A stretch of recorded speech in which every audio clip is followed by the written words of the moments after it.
नमस्कार दर्शकबिन, तपाईहरु हेर्दै हुनुहुन्छ बर्दिया खबर। यो हो बर्दिया, यहाँ प्रकृति आफै बोल्छ, जहाँ जंगल शान्त र रहस्यमय छ। हात्तीको बगाल यी जंगलका राजा हुन्, जोसँग समयको कुनै हतार छैन। बाघ जब गाउँ पस्छ तब माउते आउँछ हात्ती लिएर अनि हुन्छ झडप। यसले प्रकृतिको नाटकीयता दर्शाउँछ।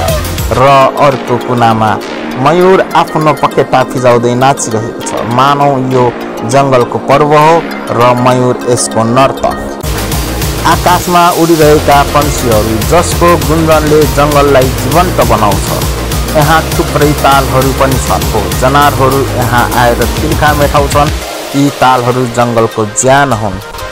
बर्दिया प्राकृतिक सुन्दरताको जिउँदो नमुना। यदि तपाईँ यो दृश्य हेर्न चाहनुहुन्छ भने एक पटक यहाँ आउनुहोस्। तपाईँ फर्किँदा यहाँको हरियाली, यहाँको जनावर र यहाँको शान्तिमा तपाईको आत्मा बाँधिनेछ।